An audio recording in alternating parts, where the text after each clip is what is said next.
早起东部有2届地震，花莲县消防局承认讲是因符唔着标准，乱发放山乌铁力干线出去。早起有人伫咧桃园机场一运溪口站内面，即食薰食槟榔，或者保全可控，想要到这个旅客，佫想要起卡动手。咱当时下当普发现金的财政部长曾翠芬表示，若准预算案伫10月17进前顺利通过，在1月17进前一定会当发。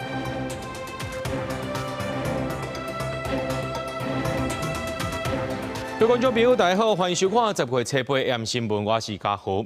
今日今早起呢，这东部发生2届地震，规模拢到5点控。气象署也讲，这2站是独立事件，预估未来这几天啊，拢有地震尾。不过早起7点52分，花莲及安乡发布地震了后，县政府随发布马太安溪崩山湖保全户的疏开简讯。过无偌久呢，是搁再发细胞简讯，甲这警报解读。当地消防局也承认讲是因符唔着标准，县政府的官员也伫咧记者会顶头来回实的。学校警铃声一直弹，雄雄大声广播，学生赶紧对教室行出来，学校赶紧来疏散，因为花莲发生真有感觉的地震。镜头不厉害，就伫西北早起7点52分，花莲及安乡发生规模5.0的地震，计3点外钟，早时11点33分，东部海峡阁再有地震，规模相关是5.0。不过气象署说明，2站属有独立的事件，往后几天无排除依然有这个地震尾发生。相距的距离大概超过70公里哦，因此我们认定它是2起单独的事件。后续的余震方面呢，大概3天4到4.5。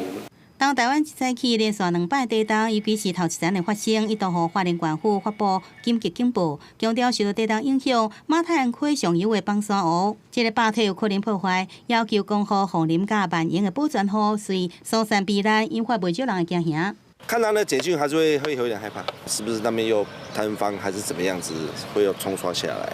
天气的通知则发布，过无偌久，阁警情，阁再发细胞简讯，已经加警报解读。花莲县消防局坦白讲，当年误发警报，因为按照警戒避难机制，只有伫公护7站监测到当多56以上，才来发布警报。也让花莲县府的官员也集中来核实的。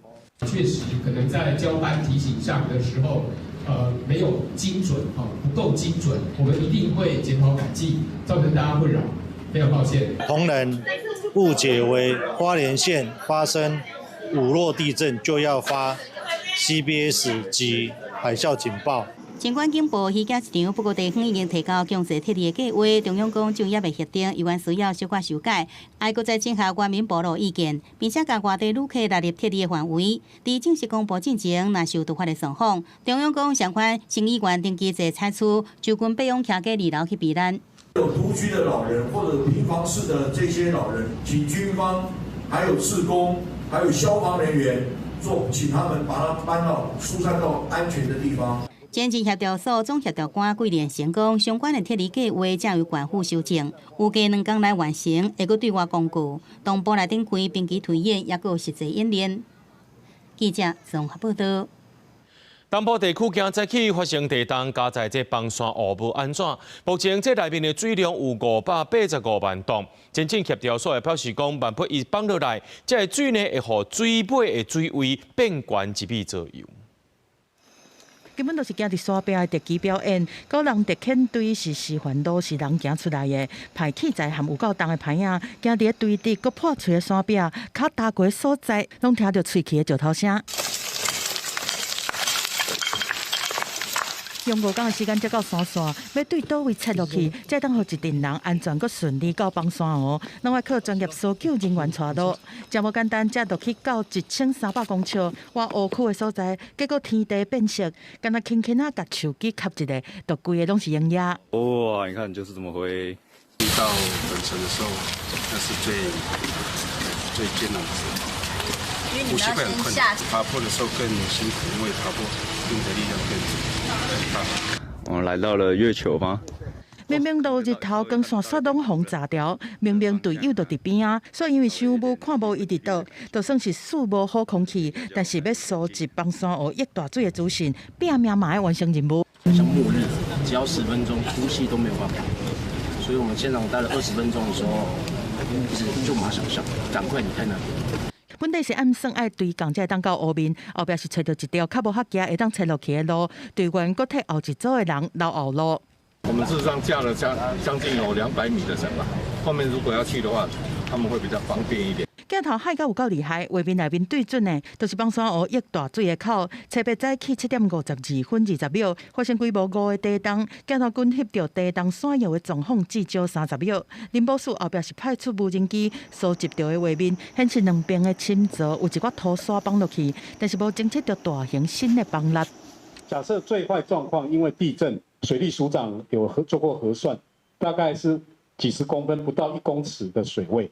中央指出讲，就算发生上歹的状况，就是湖水拢总溢大水，水尾河川的水位会起得无超过1米悬。不过事实上，观测资料显示讲，放山湖车北无明显变化，脱水量维持在585万吨，水利署的水尾水位站嘛无明显的变化。记者综合报道。继续来关心，这花莲公路今仔日伫咧佛祖街有找到一台轿车，伊互烂土砍掉的，砍在内面才有2美金。这车内面也找到一位罹难者，将有可能就是沙石场的头家娘。另外，行政院长杜英台下晡去视察这一站式的申请平台，在面也讲这补助无够，要外地来这食头路的人，也是希望讲有补助通领。东基区继续开挖在后的搜救任务已经到第16日，有完无停。即马所幸阁有进展，伫东西区的佛祖街高高的通梅山下面的汽车，警消出动破坏线，伫车内找到一位罹难者。寻获一具大体，然后他在车子里面埋在土大概2米深的地方。挖出的汽车经过车牌比对，车主有是沙石厂的头家娘。也毋过罹难者感谢就是伊感谢人员已经到场，当日悲情成婚。也毋过发现这件大水，死亡搁增加一人，已经有19人。有确认身份的吗？还在持续努力开发中。在挖搜寻无停，相关复原中间也刚步启动。行政院长杜英台车北毋拿去马泰安视察爆发建地，透过公司空翕镜头，清楚翕到相关工程拢在继续赶工，有计规划为爆发增加3道防线。杜英台也去中央设的一站式平台，所拄到未少灾民去定情。我们小小的补一下，大一点，我就大一点啊！我的作物全部，我们的家具全部完了，你要好好的帮我们的老百姓。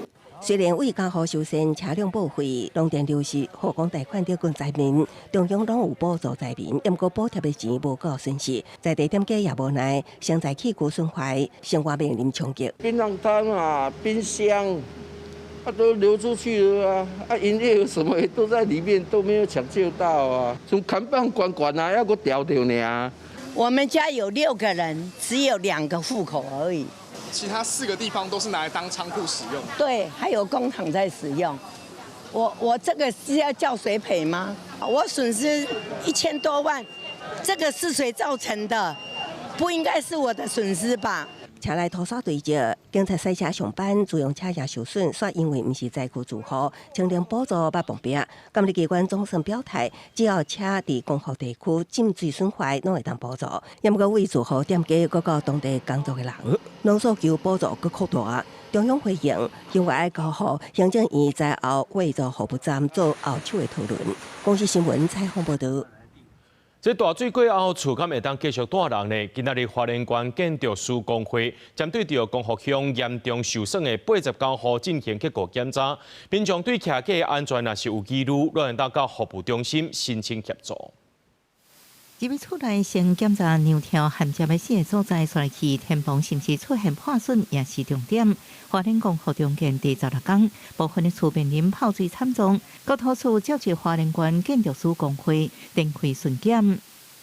按照现在的状况，这边没有任何的裂缝，就只是一般年纪使用的痕迹而已。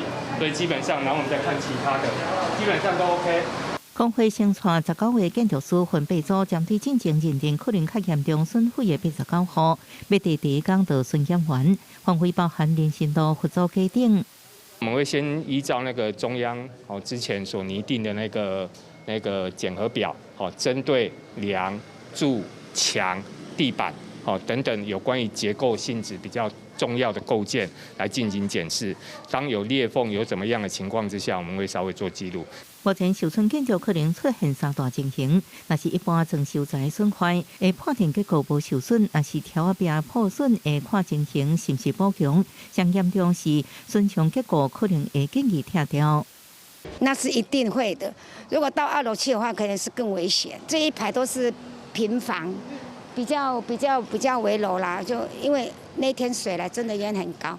另外，民众若对家己的厝建筑安全有疑虑，赶快引起一站式服务中心申请建筑师鉴定。我们会请安全技师先优先去到原民部落的这个房屋去做安全鉴定，其他民众的因为离市区比较近，就到1站方那边去都有登记申请。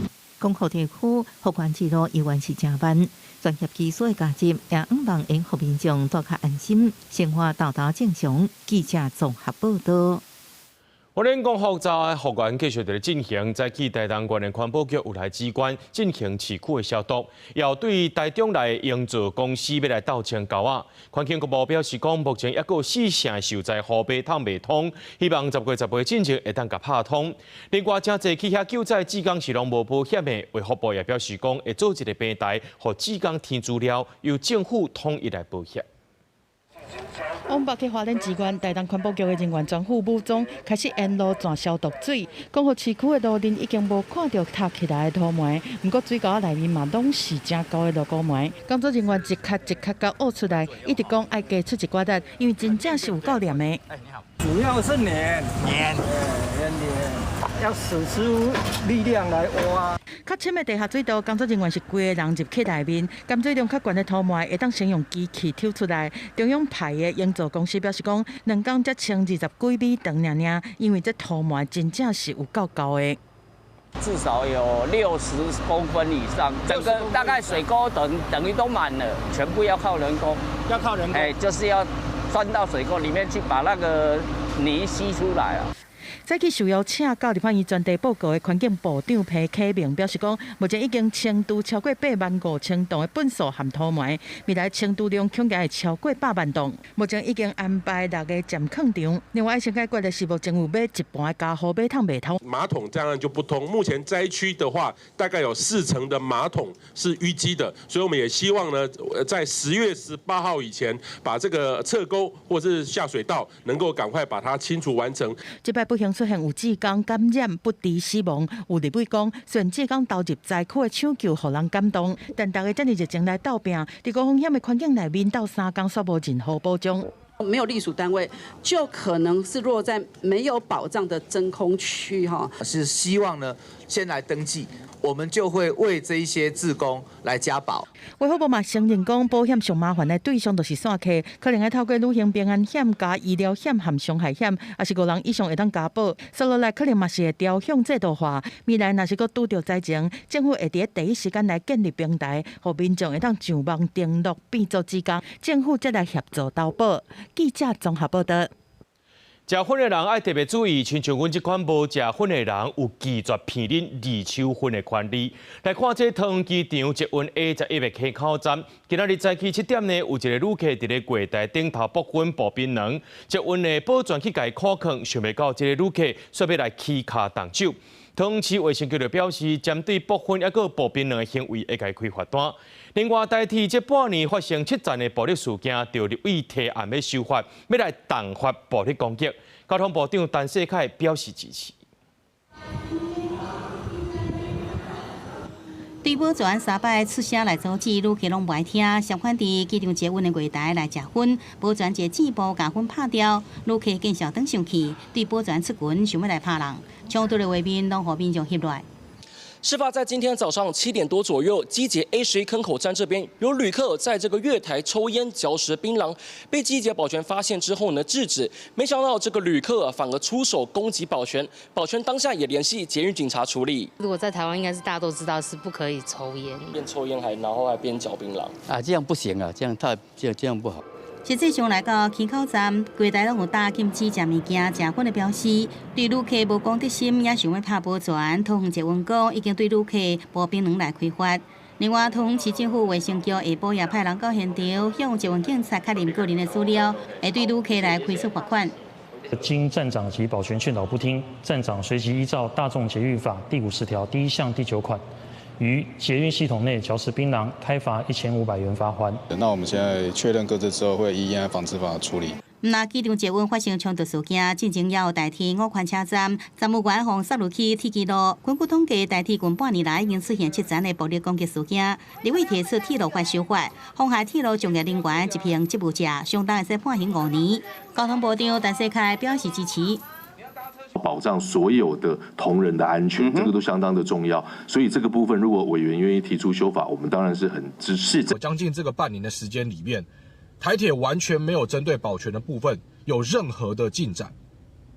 那对于工会来说，没有任何的进展，那表示安全措施就是0。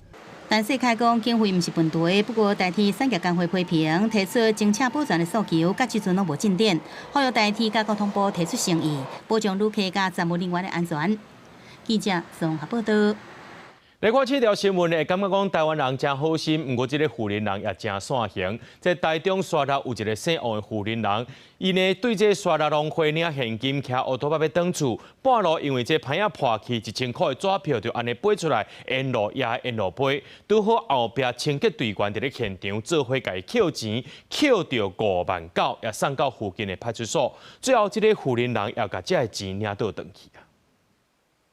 行车记录器翕到大路有真侪纸落落来，开车的清洁队司机看到随停车，详细一个看拢是1000块的纸票，有的是落伫咧车道，有的是徛伫咧车下骹，车顶人员也赶紧斗3工扣，也有人斗3工放3角水，证人总共扣到59000块。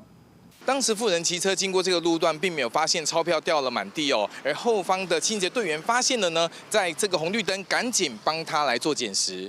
清洁队员把这纸票送往警察局了后，回来到现场就发现拍摩羯的人正着急死个伫说，赶紧甲伊讲，也互伊放心落来。台中沙拉一个姓王的富人人，进前伫农会领钱，骑机车要转去，无发现家己的钱包已经破去啊，结果骑一段路了后，才发现钱早就拢飞散了啊。加在清洁队员直群经过镇南路，发现了后，拢甲伊倒扣转来。王姓妇女自沙鹿农会领取现金新台币59000元，并放入随行包包内。骑车返家途中，因包包破损，致纸钞飞散遗失。所幸经诚信清洁队员拾金不昧，并立即送至本分局依规定受理。我们以为是假钞。就是那玩具钞在飞，我想说怎么可能会有放这么多钱在飞？结果在地上的时候，看真的是真钞，所以我们才会想要赶快去捡拾，因为我也担心说那个丢了一大笔钱的人也会担心那个钱到底也会很伤心吧。清洁队讲，第2项工作中定扣到民众的财物，种类非常多。当发现民众误去送现金也是珍贵的财物时，队员拢会先甲保管起来，并且真紧通报警方斗3工找失主。确保这财物会使顺利归还予失主。记者综合报道。顶礼拜高雄发生一桩摔落楼的命案，这死者家属惊指控讲，老母是去互凤山一间公庙拐去投资，亲戚朋友30-40个损失加起来有1亿6千万，死者才会想袂开来行地路，家属已经去报案了，也来去互指控公主到达拢无回应。他一开始去求母娘是想要问他情感的事情。受害者查某囝哪讲哪好，家属讲，伊妈妈去凤山一间公庙，熟悉2位细孙的公主，自1809年开始，就用母娘的名义爱受害者提钱出来借姓王的查某人，落尾煞变做投资房地产。不过受害者逐个月赚的钱付利息了后，阁互公主以添求休的名义爱关乎庙里，这部分就几了100万。家属讲，落尾姓王的查某人无照时间汇钱，妈妈只好找亲戚朋友借来贴，最后等4个月就行绝路。因为妈妈是代书。他本来就觉得这个工作很奇怪了，但他就一直跟他说，母娘会帮你看着，母娘会帮你顾着这些钱，然后他说你要帮你的朋友赚钱，所以妈妈找的几乎都是自己的亲朋好友。如果妈妈今天是要害人，她不会找她自己的亲朋好友。律师讲，姓孙的公主利用受害者对宗教的虔诚，爱伊借钱投资。受害者无够钱，就摕6间厝去设定，佮甲亲戚朋友借，前后拢总投入1亿6千万。现场佮有6个受牵连的受害者嘛出面。律师强调，将会对2个公主佮姓吴的查甫人提告，毋望卖佮有人受害。我们一定要全力追究孙丽娟、孙丽文以及吴佳慧的法律责任。要让他们付出代价。来找公主问一下，就是有关于那个。不清楚。我知道，那能不能帮我们联系一下？那你留电话可以吗？针对家属的指控，咱实际来到公庙要找公主，不过人无伫咧。工作人员也表示不了解，无方便表示意见。家属强调，因为有听讲，也阁有甲妈妈共款遭拒的受害者，人数也无法度确定，伊毋望透过代志的公开，会当卖阁有人受害。记者郭家如副朝阳高雄场报道。海路唔通行，这海巡署中华查缉队抓到一个54岁姓张的查甫人，伊改造枪支，搁伫咧厝内面超到海洛因等毒品，目前也甲这个人移送地检署侦办。检警拍开柜仔，详细敲揣，就连拖嘛规个摕出来检查。海巡署前防分署中华查缉队掌握证据，有一位54岁姓周的查甫人会随身炸枪。海巡专案小组会同检察官发动搜索，果然敲出改造的枪支。起火了。来看，你啥物吹着？假设内底吹着哦。这啥？海巡署中华查缉队表示，这位嫌犯有毒品加枪炮的前科，而且行踪无固定，真神秘。专案小组监视1个月，掌握相关的犯罪事证。即便伫嫌犯睡厝的所在，计共敲出5支的改造枪支，147粒枪支，枪支的零组件等等，嘛发现有海洛因加安非他命这类毒品。本队侦查期间，发现周显居无定所，行踪诡秘，且经常随身携带枪械活动。对于社会治安威胁甚巨，于检察官指挥下发动搜索，终将周显缉捕到案，现场起获大批枪毒。中华查缉队表示，嫌犯甲改造的手枪藏伫橱仔、柜仔内底，搁放地鼓、文枪笔做暗坎，最后嘛是互查缉人员全部抄出来。专案也移送中华地检署侦办，以违反枪炮管制条例甲毒品危害防治条例依法提起公诉。记者杨淑静中华报道。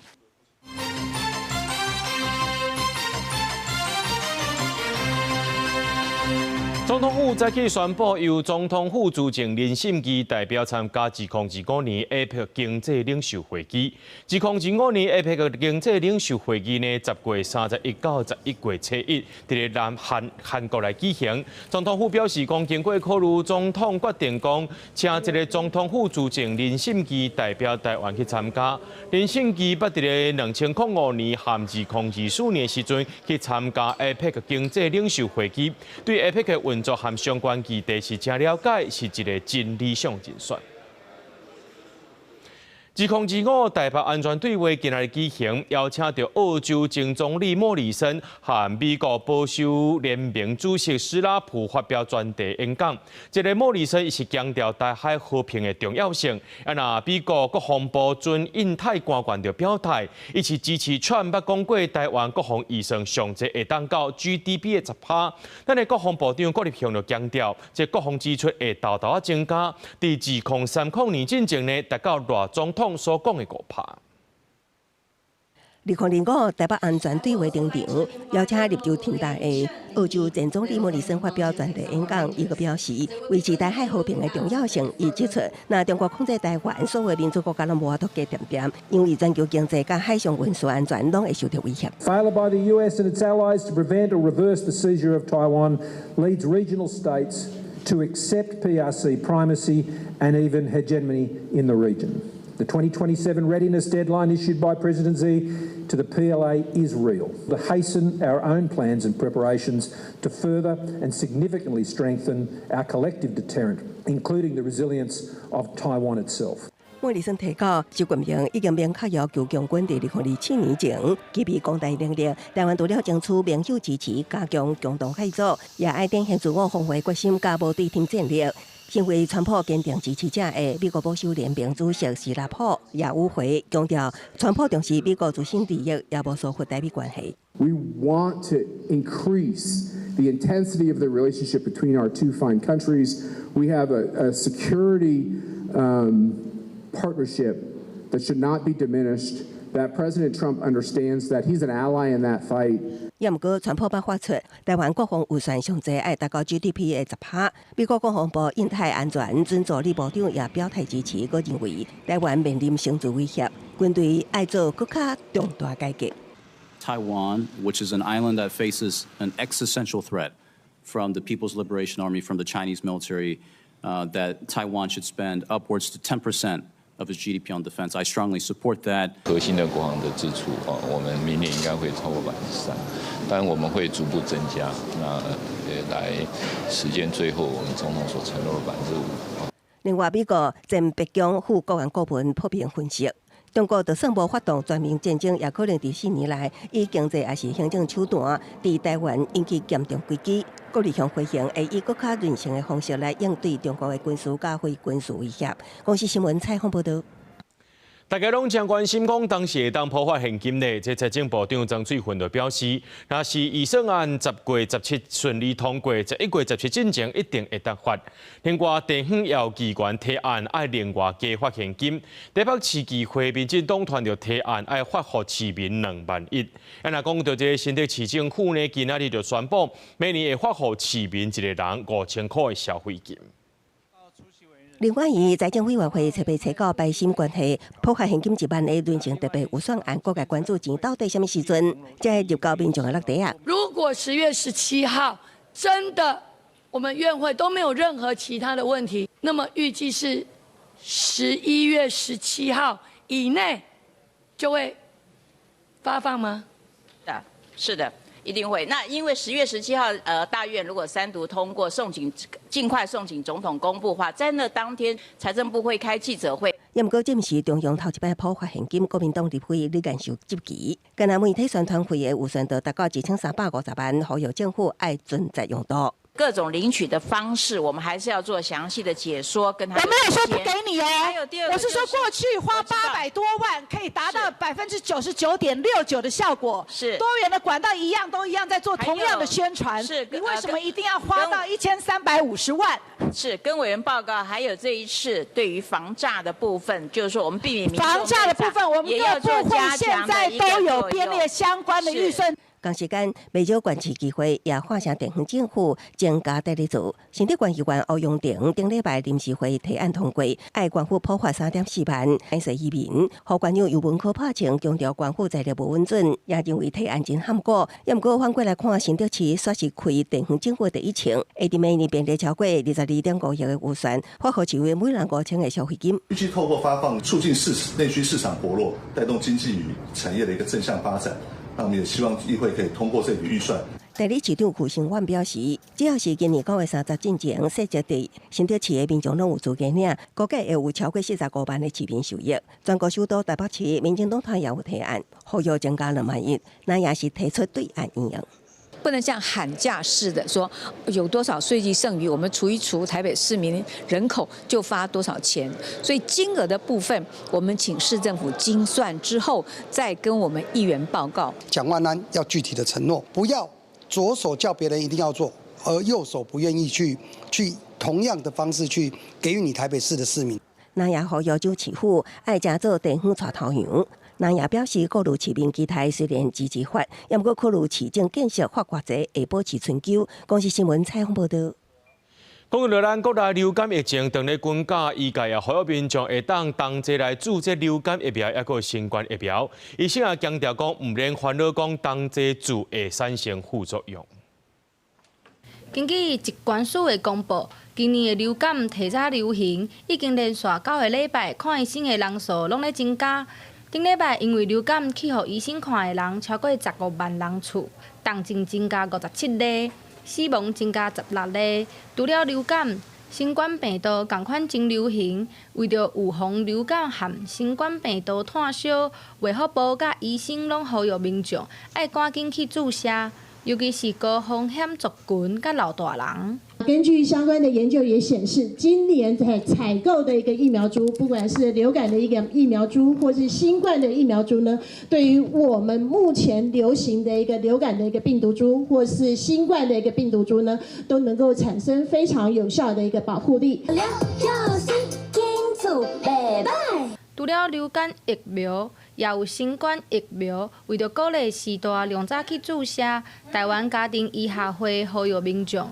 两支手骨一边出一筒，有医学教授表示，即摆的疫苗造成副作用的几率增加，会当同齐注，毋免伤过烦恼，也毋通因为轻症就大意。流感跟新冠的轻症虽然看起来没有问题，不过我们都知道，我们对它的了解并不十分的掌握住，所以呢，现在非常多的长新冠或者是流感长期之后造成身体的一个破坏，其实从我们的健保资料库里头，还有国人长期的追踪里头，都可以发现它可能会增加各式各样的死亡率或者是并发症。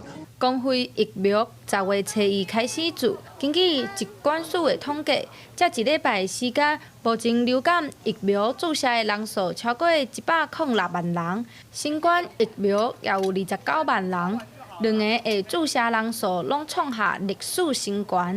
虽然民众的防疫意识有咧提悬，不过疾管署也呼吁65岁以上的时代、高风险族群，拢爱去注射，保护家己也保护别人。记者陈心彤、曾俊佑台北报道。最近天气有较稳定啊，农粮署也指出讲，8月底开始，高丽菜已经是连续4届出现红色灯号。9月下半个月呢，这高丽菜栽叶平用过3年同期平均是加9趴。农粮署也要提醒农民，要控制数量，唔通过时的排斥。近几个月的高丽菜，却因为天气烧热等因素，造成一部分大连气。根据农粮署大众菜市供苗预警系统显示，今年8月下旬以来，高丽菜连续4旬是红灯警戒，代表栽种集中，数量偏多。做菜人就是爱靠这个节气，爱看节气来种，你乱种无效啦。啊，唔是讲即摆讲大家抢要种，唔是安尼。就是历史已经把尾啊，历史已经采收了啊，历史已经无高丽菜啊。所以讲，人家种的接的多好。也有碰到朋友还是认识的人，尽量教他们不要种太多啊。第一点，影响到那个量的价格。农粮署讲，7月下旬大水后了，气候稳定，8月2期稻啊收成了，农民改种高丽菜出苗量是380万丛，到9月下旬出苗量变587万丛，平最近3年同期平均加9%。原因搁爱分析发布红色警戒灯，呼吁做事人种菜爱准则。540到600万株哈，我们会做一个警戒值的红灯讯号。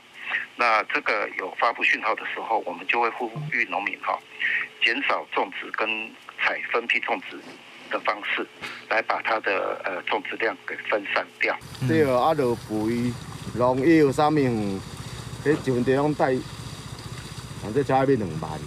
农粮署讲，出苗量到600万丛以上，就会发布绿色的灯号，代表高丽菜严重超种。目前新讨给有经平台提供红灯警戒，协助农民掌握上新栽种的状况，避免造成产期停塌。嘛呼吁农民爱调整产期，也是检种，分散风险，才会当确保合理的收益。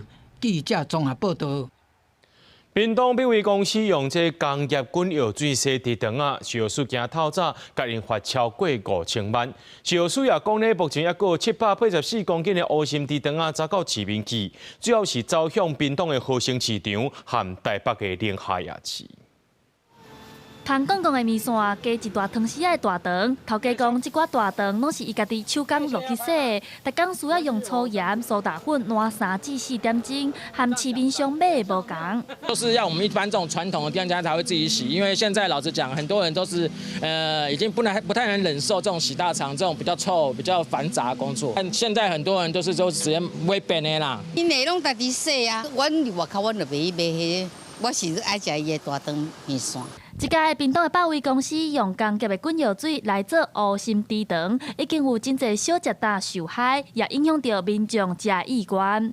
当然会担心啊，就是很常吃大肠面线，可能最近就会比较先不要买。根据食药署的统计，目前已经封存12万公斤的大肠，完全无留去市面。另外有2430公斤的产品已经完成落架，但是已经有784公斤的产品卖出去啊。食药署也会照食安法来罚。那么会依据食安法，那么给予重惩，超过5000万。一个是在这个屏东的和生市场，那一个呢是在这个台北的宁夏夜市，以这2个为主要的这个有售出的这个地点。卫福部长表示，这是严重的违规，所以拜三已经发出裁罚单，照食安法来罚，金额会超过5000万。另外也启动全国地肠仔的抽检，目前并无验出违规。记者陈阿轩、林秀凯台北报道。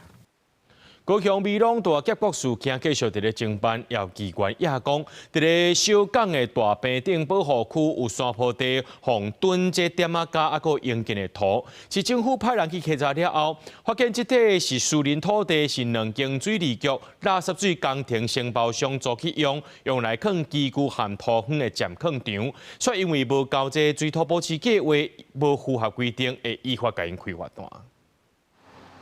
黑色的担仔架塔要2-3公尺悬，后壁营建土方同款嘛是敢若小山。民代采白讲，即个伫咧高雄小港大坪顶保护区的山坡地，2020年阁是绿地，但5档了后，毋若规个拢凸起，阁塌一大堆担仔架含营建废弃物。我跟团队到现场拍摄，发现这几年间被堆成柏油山，甚至到上周还有货车去倾倒废沥青，看了让人十分愤怒，也很无奈。对民代质疑，市长陈其迈回应讲，会派人稽查，若是有不法会严格查办。营建土石帮不符合我们在区域计划法里面相关的这些规定啊，那我会立刻请包括都发局、地政局，还有我们的这个环保局立刻去清查。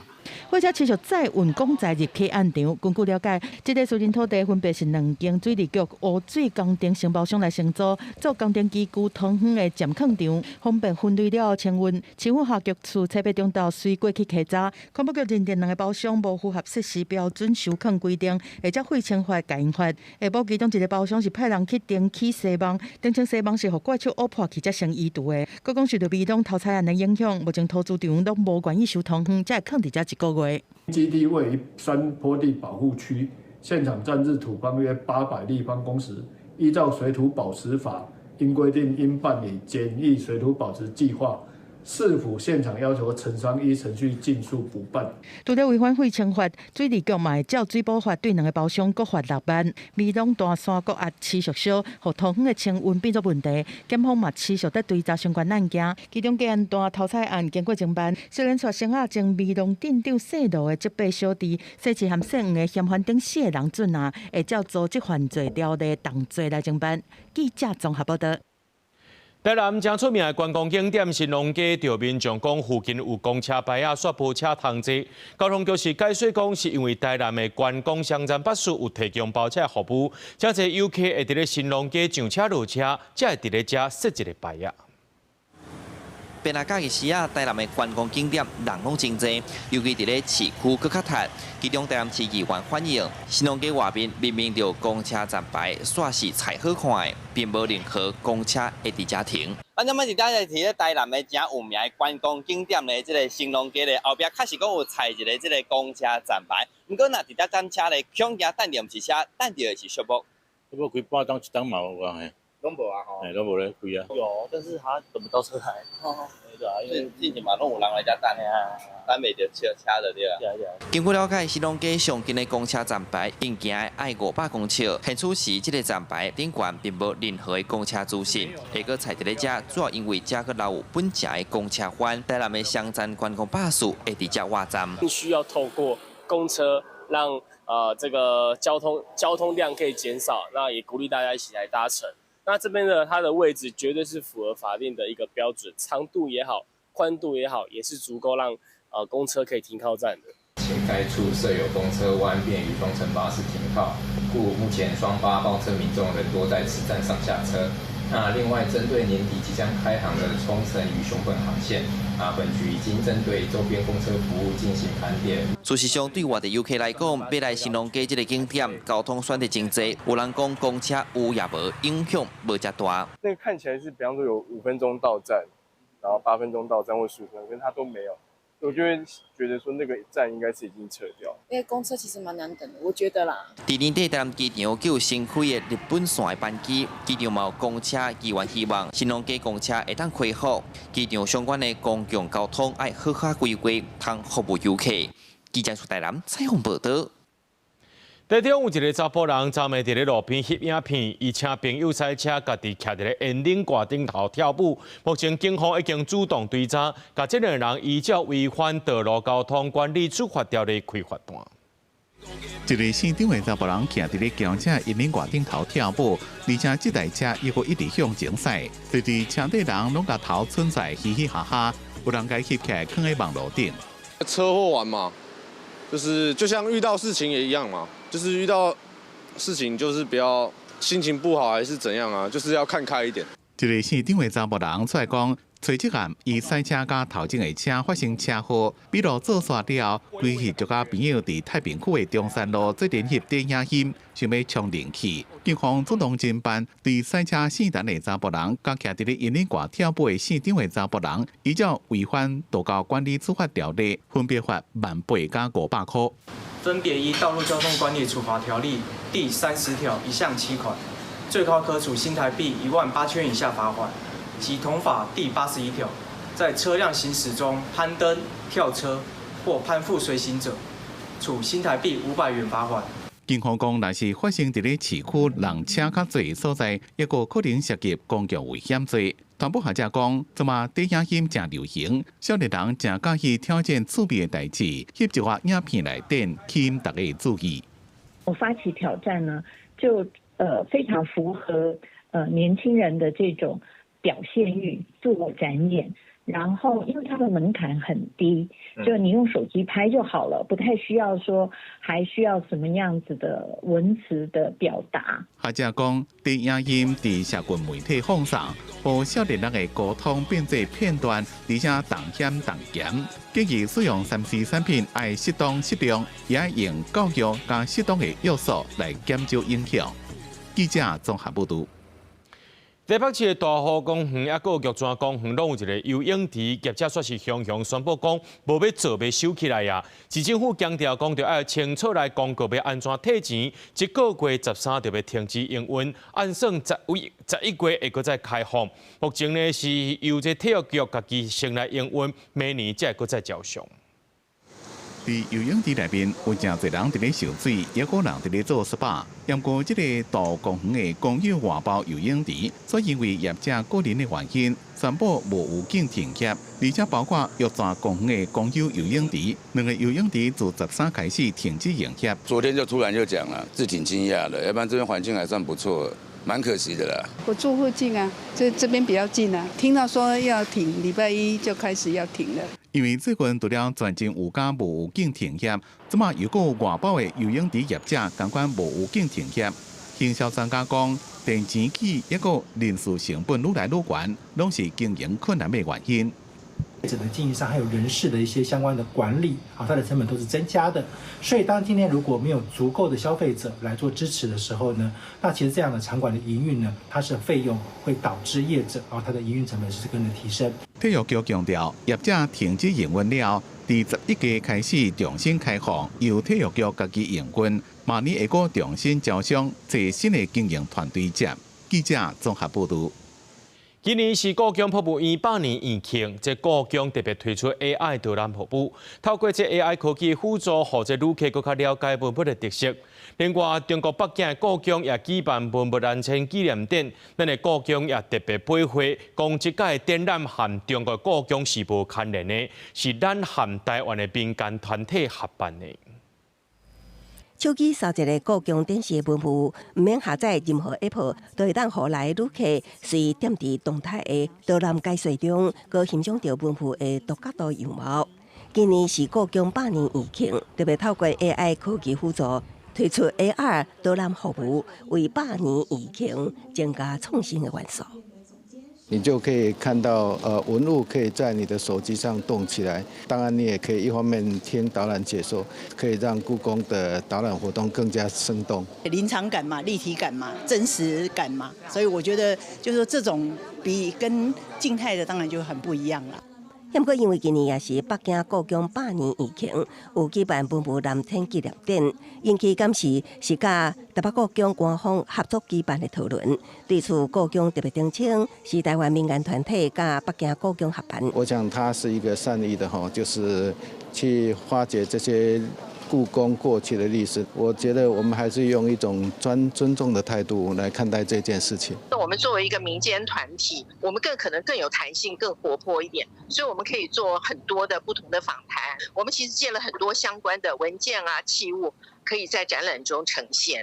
沈春池文教基金会强调，甲北京故宫的合作有先甲台北故宫说明，展览主要是呈现抗战时期故宫南迁文物的艰难历程，透过访谈老故宫人，互南迁史料更较完整，也互展览内容更较丰富。公视新闻采访报道。台湾的文学真多元、真丰富，台湾的文学创作环境也真开放、真自由。加上欢迎这个投入，互咱台湾文学伫世界上，互更较侪人看到。文化部伫今年也要举办头一届的台湾作家节，要做回来打造属于台湾的文学节。法国作家的作品《小王子》透过翻译，伫真侪国家流传，伫台湾也互人翻做台文的版本，反应真好。也若台湾作家蔡婉璇的台语诗，是经由瑞士学者翻做德文，也互国际注意到台湾的文学。文化部表示，台湾有真侪优秀的文学作家，这几年来伫国际上愈来愈受到关注，也经由翻译，互作品下过语言和国际交流，所以按算伫今年举办头摆的台湾作家节。台湾作家节就好像意味着台湾作家终于要出头了，然后台湾作家终于要创造一个属于台湾自己风格的独特文化的一个文学作品的时代终于来临了。较侪人来读，较侪人来参加这个活动，然后呢，这个文学就会愈行愈好，啊，咱这作家嘛愈写愈顶真。台湾文学馆馆长表示，台湾的文学有真侪多元性，有文化、历史、语言发展等等。希望台湾作家节会当做一个交流的平台。七点零也表示，这届的展览有60位国内国外的作家，加上30位艺术创作者的参与，是下世代、下各界的交流。一起来打造这个属于台湾的文学节庆。那我们希望它是交流的中继站，同时也是前进未来的能量场。那我们也借着作家节为一个平台，就是让这些译者能够跟作家们，以及跟读者，以及跟未来可能的译者做一些交流。第一届台湾作家节伫11月开始，为期3个礼拜，和台北、台南、台中拢有串联，内容有展览、讲座、表演等等30外个活动。目标是要打造台湾文学的国际品牌。记者陈新东、曾俊佑台北报道。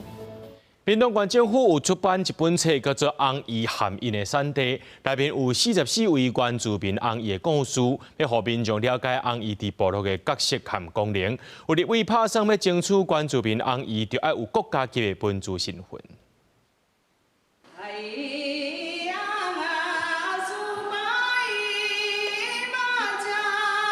透过歌声引带大家进入原住民的部落，刷落来翁姨开始进行祈福仪式。屏东县府原民处伫今年4月展出屏东翁姨文化的特点，记录44名翁姨的生命故事。县府即马阁将展览内容出版成专册。其实布林冈的语言不是只有我们跟人与人之间的语言，其实我们还有跟邻界的语言，所以在于学习跟传承的部分非常非常困难，而且每一个布林冈的故事都不一样。因为每一个部落的文化本来就不一样，那我也希望透过这个书籍，可以让更多人去认识我们。这本翁姨甲因的产地册，写着44位原住民翁姨的故事，内容保存着展览图文和课程记录，而且现场阁有甲展览中母母的祝福做成44张牌仔，互原住民祖先的智慧会当传承予后一辈的族人。现场足侪翁姨推广者拢表示感谢县府重视。希望这本册让更较多人入捌原住民翁姨文化。这是一个不容易展示出来的区块，因为在灵媒的这个区块是很保守的，很难说能够有这样的机会把它推出来做。这一次的展场，馆长周春美讲，感谢参加展览的翁姨，愿意把生命故事分享给社会大众。透过册和文字记录，翁姨文化就有机会走入国际和全世界分享。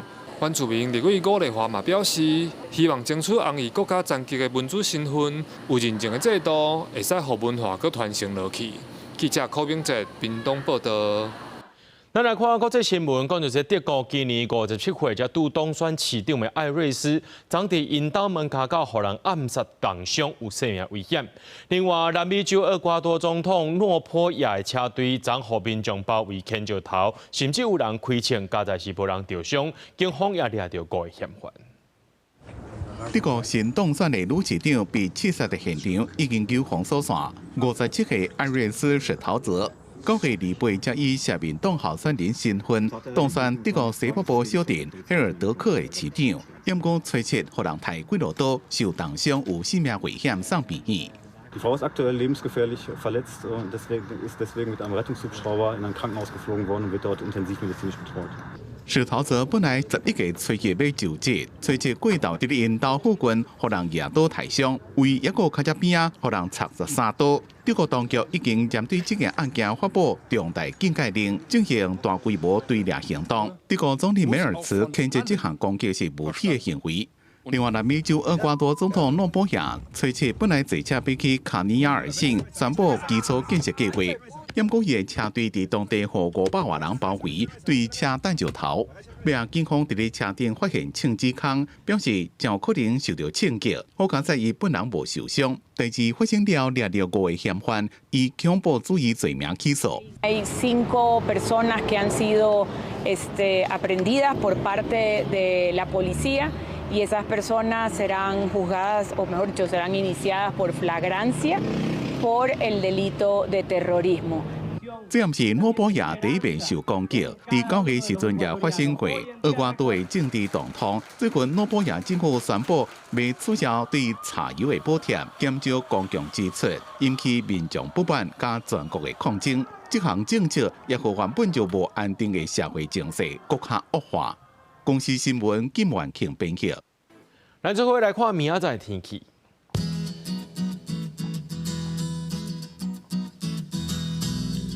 吉隆台北桃园新竹对26度到33度，苗栗台中彰化南投云林对24度到34度，嘉义台南高雄屏东对25度到34度，宜兰花莲台东对25度到33度。天阳金门马祖对27度到32度，还有未来3天气象。